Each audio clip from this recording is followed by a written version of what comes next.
Humans experience time as the passing of the seasons and the act of getting older. But what is time? We all know the feeling of time flying when it seems like its passage has gone quicker than usual. And we have all experienced that same period of time dragging on for longer than we would like. Einstein said, time is relative. But according to Italian theoretical physicist Carlo Rovelli, time is a derived concept. It is not something fundamental. But the idea of marking the passing of time is essential to our society and has been since before recorded history. So how did humans begin measuring time? And how did we get to our current system? Perhaps the first way humans began to mark time passing was to follow the phases of the moon. The most logical reason for this was to keep track of the seasons, allowing our ancestors to find and grow food more effectively and prepare for the winter months. Recognizing the points when the sun was at its highest and lowest helped prehistoric people keep track of the seasons and the passing of time. Perhaps the first monument dedicated to monitoring the solstices was Wurdi Youang in Victoria, Australia. Wurdi Youang was discovered in 1977, but its purpose has only recently been proposed. It consists of 100 basalt boulders forming an egg-shaped ring, and many believe they were laid out to align with the solstice sun. It is estimated that Wurdi Youang was built around 9000 BCE, making it one of the oldest structures with this function to be discovered to date. Some argue that the alignment of the stones is purely coincidental. Still, it is cause to re-examine the Aboriginal culture, which was likely to be much more intellectually advanced than commonly accepted. In Malta, the megalithic temple complex of Menadra was built around 3600 BCE, and its interior is lit up by the rising sun during the solstices. In Ireland, Newgrange, built around 3200 BCE, is similarly illuminated during the winter solstice when a beam of light comes through the roof box and down the 19-meter passage, lighting the internal chamber.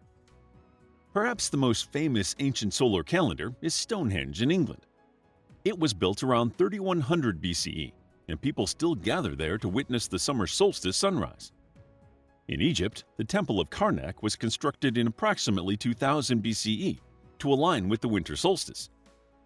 All this suggests that our ancient ancestors all over the world felt it was important to mark the change of the seasons, beginning our obsession with time. People worldwide measured time differently. The Celts measured days from sunrise to sunset and split the year into two. Native Americans measured time by the number of nights and had a lunar calendar. China used the sun and the moon and developed water clocks. But as we don't have time to track each time measurement system in this short video, we will focus on how the most currently prevalent calendar and system for recording time came about. In Mesopotamia, the Sumerians were the first to create a lunisolar calendar, in which months were based on the moon, but years were based on the sun. The Babylonians later developed this calendar, dividing the year into 2 seasons and 12 months, each beginning with the new moon. This calendar gave a year about 354 days, so an extra month was occasionally added into a year to reconcile the lunar year to the solar year. The first month of the year, called Nisanu, was kept near the start of spring, and 7 out of 19 years had the extra month added to keep Nisanu near spring. The Babylonians worked from a base of 60 rather than 10, as we do today. 60 is divisible by many numbers, including 12, and the Babylonians are often cited as the first to divide the day into 12 segments. They used a pole and the sun's shadow to track the day's progression, and the night was divided into 3 equal parts, determined by the position of the stars. The Babylonians are also known to have had water clocks, where a steady flow of water either fills or empties a container, allowing the observer to see how much time has passed. The concept of a 7-day week also dates back to Babylon, as the number 7 was sacred to the Babylonians and corresponded to the 7 celestial bodies of Shamash, the sun, Sin, the moon, Nergal, Mars, Nebo, Mercury, Merodach, Jupiter, Ishtar, Venus, and Ninip, Saturn. Interestingly, while ancient China and Japan adopted the 7-day week, the ancient Egyptians and Romans rejected it, with the Egyptians having 10 days in a week and the Romans choosing 8. An early Roman calendar, formulated around 738 BCE, consisted of 10 months, beginning in March and ending in December. 6 of the months had 30 days, 4 had 31, and December was followed by an uncounted winter gap before March came back round in spring. Supposedly, Numa Pompilius added the months of January and February, but still their year only had 355 days. In order to prevent the Roman calendars from becoming out of step with the seasons, they added an intercalary month once every 2 years. This new month had 27 or 28 days and came after February 23rd, with the remaining days in February being omitted. Despite the confusing structure and the fact that the intercalation was irregular and caused seasonal chaos due to negligence and corruption of the board in charge of adding new days, the Roman Republican calendar would later serve as the basis for our current Gregorian calendar. Babylonian astronomical techniques made their way to Greece courtesy of Alexander the Great, and they stuck with the sexagesimal system, that of base 60.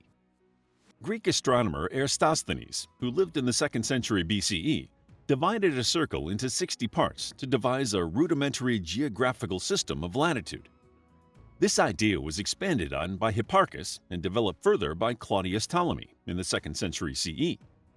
Ptolemy further split each of the 60 segments up by 60. The first division was known as partes minutae primae, or first minute, and the second division was called partes minutae secundae, or second minute. From this, we get minutes and seconds, although this term would not be applied to timekeeping until the 16th century. While the Greeks were setting up the base for hours, minutes, and seconds, the Roman calendar was in crisis. By the 40s BCE, the Roman civic calendar was ahead of the solar calendar by 3 months. Caesar was advised by an Alexandrian astronomer named Sosigenes to adopt the Egyptian solar calendar, which had 365 and a quarter days in a year, and was basically set up in the same way as our modern calendar. Unfortunately, due to ongoing confusion and misunderstandings, the calendar did not become properly established until 8 CE.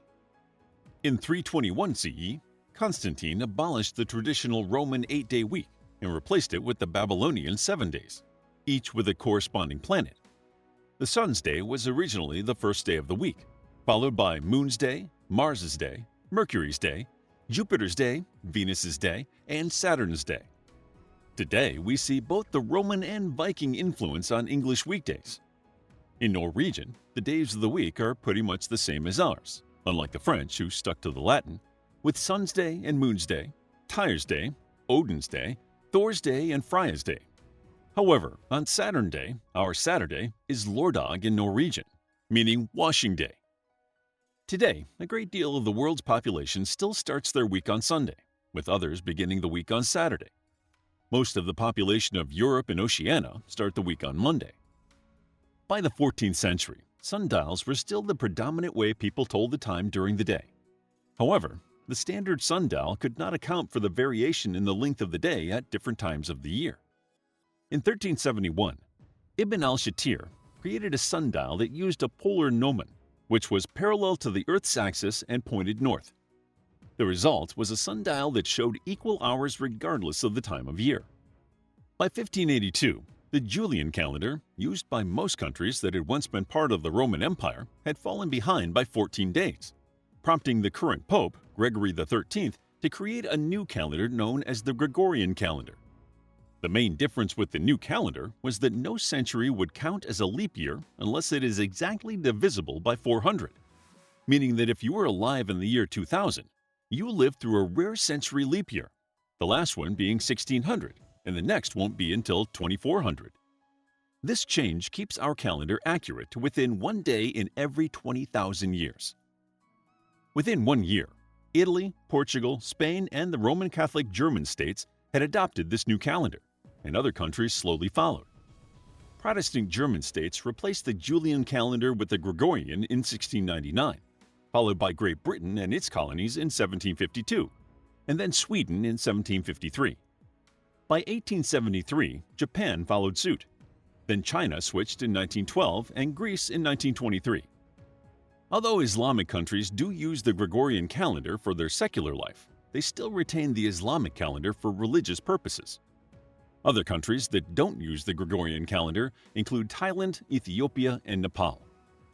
While most of the world was agreeing to a calendar, the issue of what the actual time was still hadn't really been established. In 1656, the first pendulum clock was invented, still based on the Babylonian system of base 60.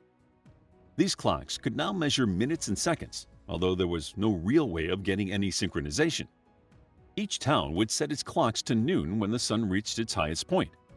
A centralized town clock would usually be the source of the official time, meaning that if you traveled to a different town, you would usually have to reset your watch accordingly.